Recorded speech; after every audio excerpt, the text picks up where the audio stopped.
नमस्कार, आदाब। Red mic दुनिया के 300वें एपिसोड में आपका स्वागत है। 300 एपिसोड हो गए, 2 साल करीब-करीब होने को आया। दिसंबर में 2 साल पूरे हो जाएँगे। आप सबका धन्यवाद सुनने के लिए, सराहने के लिए, शेयर करने के लिए और अपना प्यार देने के लिए। मैंने जब ये शुरू किया था तो मैंने कभी नहीं सोचा था कि ये 50 एपिसोड भी हम करेंगे, 300 तो बहुत दूर की बात है। मेरा बैकग्राउंड अंग्रेज़ी प्रिंट का बैकग्राउंड है। तो ज़ाहिर है कि मेरे लिए तो बिल्कुल ही ये चेंज है कि एक तो ज़बान के तौर पे भी एक चेंज है अंग्रेज़ी से हिंदुस्तानी ज़बान में आना, और मीडियम का भी चेंज है कि प्रिंट से ये डिजिटल फॉर्मेट में आए। तो मैं बहुत ज़्यादा इनिशियली मैं इसके एंथुसियास्टिक नहीं था, लेकिन फिर प्रोग्राम जैसा वो कहते हैं ना होता गया, और आप देखते गए, सराहते गए, और आज 300वें एपिसोड पे हम लोग हैं। हमने तो यही सोचा था कि भाई 2-4 एपिसोड करेंगे फिर झोला उठा के चल देंगे, लेकिन आपने झोला जो है मेरे सराहने रखवा दिया और कहा कि भाई प्रोग्राम करते रहिए। तो प्रोग्राम आपके लिए है। आइडिया यही है कि ये जो मेन स्ट्रीम में जो एक कैकोफेनी होती है, एक जो पूरा शोरगुल होता है, उस पे ना जाया जाए। जो चीज़ें सच में हो रही है, जिन चीज़ों का कोई मतलब है, जिसका कोई एक जिसको कह सकते हैं कि एक भविष्य है, उन चीज़ों को आप तक लाया जाए। आप ऐसे ही देखते रहिए, सराहते रहिए, शेयर करते रहिए, और हम आपके लिए प्रोग्राम लाते रहेंगे। इन 300 एपिसोड में कई बार ऐसी भी हुई जब मैंने गलतियाँ की। आपने डाँटा भी, आपने पुचकारा भी, आपने उसको सही भी किया, लेकिन आप साथ रहे, ये बहुत इम्पोर्टेंट चीज़ है। अभी मैं पिछले 2 एपिसोड में स्टेम के को साइंस, टेक्नोलॉजी, इंजीनियरिंग और मैथमेटिक्स की जगह मेडिसिन बोल गया, और आप में से कई लोगों ने उसको सुधारा भी, उसके लिए धन्यवाद। तो बस आप अपना प्यार बनाए रखिए, आप देखते रहिए, और हमारी यही कोशिश रहेगी कि हम कुछ न कुछ नया, कुछ न कुछ डिफरेंट आपके लिए लाते रहेंगे। उसको तोड़ के, उसको जिसको कहते हैं डाइसेक्ट करके आपको समझाते भी रहेंगे। तो आइडिया यही है। 300 एपिसोड के लिए धन्यवाद। ये 300, 500 हो, 1000 हो, 1500 हो, हम इसकी कामना करते हैं, और आपके सहयोग की अपेक्षा भी करते हैं। आज के एपिसोड में हम आज आपने नोटिस किया होगा, सेकंड एपिसोड हम कर रहे हैं दिन की। वो इसलिए कर रहे हैं कि चीज़ें इतनी तेज़ी से बदल रही हैं फ़िलिस्तीन के मामले में। फ़िलिस्तीन के परिप्रेक्ष्य में चीज़ें इतनी तेज़ी से बदल रही हैं कि कई बार वो हम एक दिन का वेट नहीं कर सकते। तो आज हमने सोचा कि आपके पास नई जानकारी लेके आई जाए। अभी हमने पिछले हफ्ते ही, रादर इस हफ्ते ही हमने एक एपिसोड किया था कि कैसे ये बायकॉट इज़राइल कैंपेन जो है वो पूरे दुनिया में फैलने लगी है। इतने सालों के जद्दोजहद के बाद, इतने सालों के मेहनत के बाद फाइनली जो है ये इसको एक ट्रैक्शन मिलना शुरू हो गया है, और ये ट्रैक्शन जो है वो लोगों के बदौलत हुआ है, ये हुकूमतों के बदौलत नहीं हुआ है। ये जो कॉमन लोग हैं, और ये लोग कौन हैं? ये जब मैं बार-बार ये बात कहता हूँ कि इज़राइल पैलेस्टाइन का मुद्दा जो है वो धर्म का मुद्दा नहीं है। फ़िलिस्तीनी क्रिश्चियन भी हैं, फ़िलिस्तीनी मुसलमान भी हैं, और फ़िलिस्तीनी यहूदी भी हैं। तो ये धर्म का मुद्दा नहीं है, ये एक लोगों के जिनकी ज़मीनें छीन ली गई, जिनको वहाँ से बेघर कर दिया गया, उनके राइट्स की बात है। और इसीलिए आप दुनिया में देखेंगे कि इसको लेके बहुत सारे देशों में तमाम अलग-अलग धर्म के लोग जो हैं वो इसको लेके एक अपनी जो है ओपिनियन रखते हैं, और वो बड़ी तादाद में सड़कों पे निकल के आ रहे हैं इस वॉर का विरोध करने के लिए। और इज़राइल का जो एक जनरल एक्शन है, जिस तरीके से वो उसका व्यवहार है फ़िलिस्तीनियों के साथ, या और जिस तरह से वो इस कॉन्फ्लिक्ट को अंजाम दे रहा है, उसको लेके विरोध जो है आपको देखने को मिलेगा। एक चीज़ जो और देखने को मिली वो ये पिछले 2 सालों में कि एक पूरा का पूरा मुद्दा जो प्राइमरली थर्ड वर्ल्ड के स्ट्रीट पे रहता था, हालांकि वो डिफरेंट रिलीजन के लोग उसमें पार्टिसिपेट करते थे, लेकिन वो थर्ड वर्ल्ड तक महदूद था, यानी थर्ड वर्ल्ड के जो ममालिक थे उन तक महदूद था।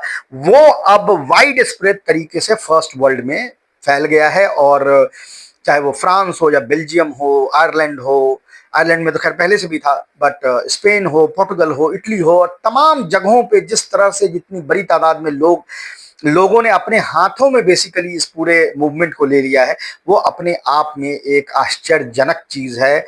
और वो अपने आप में बहुत ही जिसको कह सकते हैं एक हौसला वाली चीज़ है, क्योंकि देखें कि जिस तरह से जो मेन स्ट्रीम इंस्टीट्यूशंस हैं और जिस तरह से जो हुकूमतें हैं वो आपका दमन कर रही हों, और उस वक्त अगर आप उस दमन के खिलाफ आप एक परचम बुलंद कर रहे हो, तो ये कोई आसान चीज़ नहीं होती। इसकी कुछ चीज़ें जो हैं, अब जब हमने पिछली एपिसोड की उससे लेके अभी तक कई चीज़ों में बदलाव आ गया, कुछ नई चीज़ें आके जुड़ गई है, तो वो उसकी बात हम आज कर रहे थे। सबसे अव्वल तो ये कि आपने देखा होगा कि Netanyahu United nation general assembly के में गए हैं भाषण देने के लिए, तो उनका प्लेन जो है वो एक अजीब ही रास्ते से गया है। तो आप अपने स्क्रीन पे देख भी सकते हैं कि वो पिछली बार किस रास्ते से गया था और इस दफे वो किस रास्ते से गया है। ये जो आईसीसी का वारंट निकला हुआ है नेतन्याहू पे, और हालांकि बहुत सारे अमेरिका के प्रेशर में और बहुत सारे जो अल्ट्रा राइट विंग पार्टीज जिन देशों में हैं, जैसे हंगरी और चेक रिपब्लिक वगैरह में हैं, वो लोग इसराइल की मदद करते हैं और वो आईसीसी के वारंट को इन्फोर्स नहीं करते हैं। लेकिन तमाम ऐसे भी देश हैं, खासकर बड़े यूरोपियन देश, जिनको ये लगता है कि अगर हम इसको इन्फोर्स नहीं करेंगे धीरे धीरे, तो ये आईसीसी का माने जो है वो खत्म हो जाएगा, और ये इंस्टीट्यूशन जिसको यूरोप ने खड़ा किया था वो कोलैप्स हो जाएगा, क्योंकि लोगों को लगने लगेगा कि ये वाइट्स को पनिश करने के लिए नहीं है, ये सिर्फ थर्ड वर्ल्ड और ब्राउन और ब्लैक लीडर्स को पनिश करने के लिए है। तो ये जो प्लेन उड़ी है नेतन्याहू की, इसने फ्रांस और स्पेन दोनों का एयर स्पेस जो है उसको अवॉइड किया। हालांकि फ्रांस ने कह दिया था कि आप हमारा एयर स्पेस यूज कर सकते हैं, लेकिन नेतन्याहू को फिर भी डर था कि कोई ठीक नहीं है कि फाइटर प्लेन के द्वारा इनके प्लेन को नीचे उतरवा के इनको गिरफ्तार जो है वो कर लिया जाए, तो वो उन्होंने वो रास्ता जो है वो अवॉइड किया। इटली के ऊपर से गए हैं, हालांकि वहां भी जिस तरीके से चीजें बदल रही हैं, उससे लगता है कि अब अगला ट्रिप जब इनका होगा तो शायद इनको इटली को भी बाईपास करके जाना पड़ेगा, इनके पास कोई ऑप्शन नहीं है, क्योंकि इटली में अल्ट्रा राइट गवर्नमेंट है, फासिस्ट पार्टी है पावर में, मेलोनी साहिबा हैं, लेकिन वो भी थक गए हैं। उतना प्रो इजराइल हुकूमत भी थक गया है इनके अत्याचारों से, और इसलिए वो अपने लेवल पे कई कदम उठा रहे हैं। जैसा आपने देखा होगा कि एक फ्लोटिला, यानी फ्लोटिला जिसको आप हिंदी में जहाजी बेड़ा कह सकते हैं, वो पूरा का पूरा बेड़ा जो है जिसमें तमाम एक्टिविस्ट और लोग दुनिया के शामिल हैं, तमाम देशों के नागरिक हैं, वो अभी गज्जा की तरफ बढ़ रहा है, गज्जा के ब्लॉकेड को, जो नेवल ब्लॉकेड है उसको तोड़ने के लिए। उस पर इसराइल एक दो बार हमला कर चुका है ड्रोन से, और हमले की तैयारी कर रहा है। तो उसके रेस्क्यू ऑपरेशन के लिए इटली ने भी एक फ्रिगेट, यानी एक युद्धपोत जो है भेजा है। और अब सुनने में आया है कि सुनने में क्या, हालांकि इसकी तस्दीक हो गई है कि अब स्पेन ने भी अपना एक युद्धपोत जो है वो भेजा है। हालांकि ये बात सही है कि अभी ये जो युद्धपोत हैं वो हमला करने के लिए नहीं गए हैं, वो इसके लिए नहीं गए हैं कि कोई अगर इजरायली शिप हमला कर रहा हो तो उस पर वो हमला करें, लेकिन वो इसलिए गए, डिफेंसिव मैकेनिज्म के लिए गए हैं। यानी अगर इस फ्लोटिला पे हमला होता है और लोग जो हैं वो पानी में गिर जाते हैं, या जहाज जो है वो टूट जाता है, या वो जहाज को तोड़ दिया जाता है, इस तरह की कोई चीज़ होती है, तो रेस्क्यू ऑपरेशन करने के लिए ये लोग गए हैं। तो एक बहुत बड़ा कदम है, रेस्क्यू ऑपरेशन के लिए ही सही, लेकिन कम से कम पहली बार यूरोपियन पावर्स ने एक मिलिट्री, जिसको आयाम हम कह सकते हैं कि मिलिट्री डिमेंशन तो दे ही दिया है इस पूरे कॉन्फ्लिक्ट में। और आप ये कितना इम्पोर्टेंट डेवलपमेंट है, ये आप अंदाज़ा नहीं लगा सकते कि जाहिर है कि देशों के इतिहास में जो साल होता है वो सेकंड के बराबर होता है, लेकिन ये वाटरशेड मोमेंट कहा जाएगा। बट ये इकलौता वाटरशेड मोमेंट नहीं है। आपने देखा पूरे दुनिया में प्रोटेस्ट हो रहे हैं, पूरे दुनिया में लोगों ने अपने हाथों में इसको ले लिया, और तमाम हुकूमतें जो हैं, एक्सेप्ट फॉर एक दो को छोड़ दें, तो वो इस पे काम कर रही हैं। लेकिन अमेरिका में आपने रद्द अमल बहुत ज्यादा नहीं देखा होगा, क्योंकि देखें ये वर्स्ट वक्त है अमेरिका में। अमेरिका के जो नागरिक हैं उनके अपने राइट्स का इस तरीके से दमन हो रहा है कि वो दूसरे के राइट्स के लिए क्या खड़े होंगे, अपने राइट्स के लिए ही खड़े नहीं हो पा रहे हैं, जिस तरह से दमनकारी स्थिति हम देख रहे हैं। लेकिन इसमें एक टर्न अराउंड हमें देखने को मिल रहा है। अभी आपने देखा कि वो जो जिस कॉमेडियन के शो को बर्खास्त कर दिया गया था, शो को हटा दिया गया था, उसको तमाम प्रेशर के बाद 5 दिन के अंदर में ही वापस लाना पड़ा। तो एक चर्निंग वहां पे भी अब हो रही है, और ये चर्निंग पैलेस्टीनियन स्ट्रगल को लेके भी हो रही है। रो खन्ना बहुत फेमस लीडर हैं अमेरिका में, डेमोक्रेट पार्टी के, भारतीय मूल के हैं। उन्होंने एक इसराइल पे उनके, यानी कंप्लीट एम्बार्गो ऑन वेपन और सैंक्शन लगाने के लिए एक लेटर उन्होंने फ्लोट किया था। और उनका खुद का कहना था कि उनको उम्मीद नहीं थी कि 20-25 से ज़्यादा कांग्रेसमैन उस पर साइन करेंगे। उस पर ऑलरेडी 46 सिग्नेचर हो चुके हैं। हालांकि वो पास कभी नहीं होगा, क्योंकि हम जानते हैं कि अभी भी मेजोरिटी जो है रिपब्लिकन है और रिपब्लिकन पार्टी सत्ता में है और वो प्रो इजराइल है। और डेमोक्रेट में भी कुछ ऐसे जो यहूदी लॉबी के यानी इन्फ्लुएंस में या उनसे डरे हुए भी सेनेटर्स हैं और कांग्रेसमैन हैं जो इस पर साइन नहीं करेंगे। लेकिन फिर मैं कहता हूं कि आप इस बात को अंडर एस्टिमेट ना करें कि इस लेटर पे 46 सिग्नेचर हो चुके हैं और ऐसी उम्मीद है कि ये अगले 2-4 दिनों में ये नंबर 50 को क्रॉस कर जाएगा। ये अपने आप में एक वाटरशेड मोमेंट है। इसका मतलब है कि डेमोक्रेट पार्टी ने एक जो टैबू था कि इसराइल पे प्रतिबंध लगाने की वो बात बोल भी नहीं सकते थे, सोच भी नहीं सकते थे, वो तमाम टैबू जो है इस लेटर्स के साथ उन्होंने तोड़ दिए हैं। पर ये जो लेटर है ये इकलौती घटना नहीं है। अमेरिका में एक बहुत ही फेमस सीरियल है जिसका नाम है साउथ पार्क। कॉमेडी सेंट्रल एक चैनल है, पहले भारत में भी आता था, पता नहीं आजकल वो चैनल आता है या नहीं है, किसी ओटीटी प्लेटफॉर्म पे आता होगा। उस चैनल पे एक ये साउथ पार्क करके एक प्रोग्राम आता है, बहुत ही मकबूल है, भारत में भी बहुत मकबूल है, लोग इसको बहुत देखते हैं, बहुत इसके जो इरेवरेंट स्टाइल है उसको सराहते हैं। उस सीरियल में भी अभी जो लेटेस्ट एपिसोड आया है उसमें पहली बार उसने पॉलिटिकल स्टैंड लिया। हालांकि वो डोमेस्टिक मुद्दों पे पॉलिटिकल स्टैंड उसमें उसके जो कैरेक्टर्स हैं वो लेते रहते हैं, लेकिन ऐसा पहली बार हुआ है कि इजराइल पैलेस्टाइन मुद्दे पे उसने जो है वो एक स्टैंड लिया है। और उसमें सिंबॉलिक तरीके से और डायरेक्ट तरीके से नेतन्याहू को भी और इजराइल दोनों को भी बुरी तरह से लताड़ा गया है।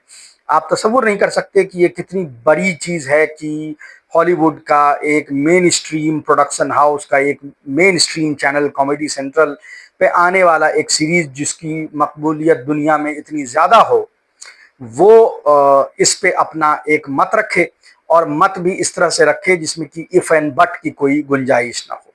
तो ये भी एक एग्जाम्पल है जिसको आप देख सकते हैं। आप तसव्वुर नहीं कर सकते थे आज से 2 साल पहले कि मेन स्ट्रीम हॉलीवुड प्रोडक्शन की कोई सीरियल या किसी तरह की में इस तरह का कोई मेंशन होगा। पर जैसा मैंने कहा कि वो हर दिन एक नई सीलिंग जो है वो टूट रही है। हालांकि मैं बार बार ये बात कहता रहता हूँ, इसका मतलब ये नहीं कि कत्ल गैरत कल खत्म हो जाएगी, लोग मरने कल बंद हो जाएंगे, लेकिन ये सारे प्रोसेसेस ऐसे हैं जो इरिवर्सिबल है। यानी जेनोसाइड से कोई वापस नहीं लौटा है, तो इसराइल का वो उल्टी गिनती जो है वो आप इन स्टेप्स में देख सकते हैं। इसके साथ एक और बहुत बड़ी चीज हुई, हम सबको पता है माइक्रोसॉफ्ट का इसराइल के साथ कोलैबोरेशन, कैसे वो तमाम डेटा और तमाम चीज़ें इसराइल के साथ सर्विलांस करता था, फिलिस्तीनियों की ओर शेयर करता था। अभी पिछले 2 सालों से बहुत भयानक एक प्रेशर जो है माइक्रोसॉफ्ट पे जनरेट किया बीडीएस कैंपेन के लोगों ने और तमाम और एनजीओज और इस तरह के जो कैंपेन्स हैं। और उससे ये हो गया है कि कल ये डिसीजन लिया माइक्रोसॉफ्ट ने कि अब वो इसराइल के साथ जो है डाटा शेयरिंग, इंटेलिजेंस शेयरिंग नहीं करेगी। ये अपने आप में अगेन बहुत बड़ा स्टेप है, क्योंकि आपको पता है जो माइक्रोसॉफ्ट के हेड हैं उनका इसराइल को लेकर कितना सॉफ्ट कॉर्नर है और तमाम चीज़ें हैं, लेकिन इसके बावजूद ये डिसीजन लिया गया। Again it is sweeping, it's anti Israel sentiment is sweeping across United states, वो इसमें रिफ्लेक्ट होता है। यूएनजीए में आज नेतन्याहू के भाषण के वक्त उन्होंने ये ऑर्डर दिया है अपने आर्मी को कि वो जो भाषण है उनका यूएनजीए में, उस भाषण को टेलीकास्ट करें गज्जा में लाउड स्पीकर के थ्रू। ये मुझे याद दिलाता है सेकेंड वर्ल्ड वॉर में जब जो कंसंट्रेशन कैंप होते थे जिसमें यहूदी रहते थे, उसमें हिटलर के स्पीचेस को मैंडेटरी जो है वो इसी तरह के लाउड स्पीकर से सुनाया जाता था। गेस्टापो जो होती थी उसको सुनाती थी और साइकोलॉजिकल वॉरफेयर का वो हिस्सा था। तो वो जो अंग्रेजी में कहावत है जिसको हिंदी में हम ट्रांसलेट करके कहते हैं ना कि तुम हम जैसे तो नहीं हो गए स्पार्टकस, तो वो चीज़ यहाँ देखने को आ रही है कि जिसने नाजियों से लड़ा, जिनका कत्लेआम नाजियों ने किया, आज वो खुद नाजी पार्टी नाजियों जैसा बिहेव कर रहे हैं, उनका बिहेवियर नाजियों जैसा हो गया है। तो ये एक आयरनी कह लीजिए और अनफॉर्चुनेट आयरनी कह लीजिए, लेकिन ये आयरनी हम अपने आंखों के सामने देख रहे हैं।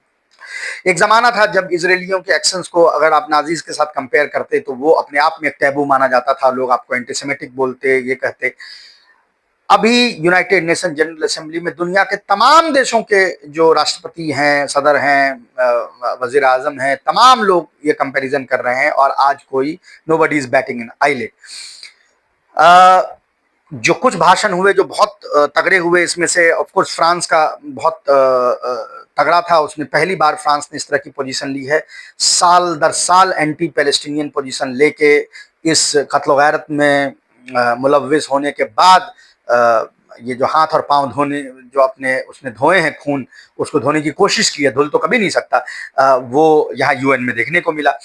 बट जो सबसे शानदार भाषण था वो कोलंबिया और चिली के प्रेसिडेंट्स का था, जिन्होंने बिल्कुल, जिसको कहते हैं ना नॉट मिंसिंग द वर्ड्स, वो उन्होंने बिल्कुल नाजी पार्टी के साथ इनको कोलैबोरेशन, मतलब बताया कि किस तरह नाजी और इनमें कोई फर्क नहीं है, इन दोनों का जो मेथोडोलॉजी है, जो मोडस ऑपरेंडी है, वो बिल्कुल एक जैसा है। तो ये कंपैरिजन जो है वो मेन स्ट्रीमिंग हो गया, यानी वो अब यूएन में लोग बोलने लगे।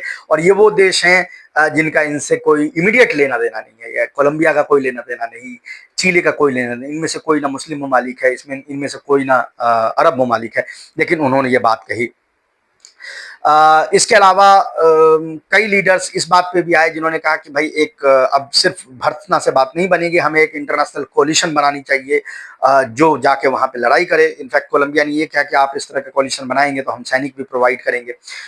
तो ये आप एक देख सकते हैं कि किस तरह का एक चर्न एक आपको यहाँ पे नजर आ रहा है कि तमाम जगहों पे जितनी पॉसिबल एवेन्यूज हो सकते हैं वहां से आपको बाइकॉट और भर्त्सना और लताड़ना, ये तमाम चीजें आप नेतन्याहू के अगेंस्ट में इन पर्टिकुलर और इजराइल के अगेंस्ट में इन जनरल ये होने लगी है। अब ये देखना है कि अमेरिका के अंदर जो उनके पॉलिटिकल डिस्पेंसेशन है वो कितने दिनों तक इसको रेसिस्ट करते हैं। ऐसे तो ट्रंप ने बयान दे दिया है कि वो वेस्ट बैंक पे कब्जा नहीं करने देंगे इसराइल को। हालांकि अब इसराइल क्या करेगा और नेतन्याहू के ऊपर ट्रंप का कितना कमांड है, your guess is as good as mine. Netanyahu पूरे अमेरिका में तमाम लीडर्स को ये कहते फिर रहे हैं कि, और इसकी तस्दीक जो है वो कई जर्नलिस्ट ने की है कि वो लीडर्स को खुलेआम बोलते हैं कि अमेरिका मेरे कब्जे में है और ट्रंप पे तो मेरा ऐसा काबू है जैसा कि किसी पे आज तक नहीं रहा हो, ये खुलेआम कह रहे हैं। तो लोगों को शक हो रहा है कि क्या है, कोई जेफरी एप्स्टीन वाले में कोई फोटो इनकी कोई खिंच गई है, ये कुछ लाइलाज जो बीमारी होती है उसमें मुब्तला होंगे और उसकी कोई फोटो खिंच गई होगी और उससे इनको ब्लैकमेल किया जा रहा होगा। क्या इस तरह की कोई चीज़ है, या क्या जिनसी ताल्लुकात इनके रहे हैं अंडर एज जो लोग हैं उनके साथ, और उससे कुछ इनको ब्लैकमेल किया, कुछ पता नहीं चल रहा है कि ये क्या है। कि तमाम प्रेशर्स के बावजूद जो है वो ट्रंप कुछ नहीं कर पा रहे हैं और नेतन्याहू खुलेआम कह रहे हैं कि ट्रंप हमारे गिरफ्त में है।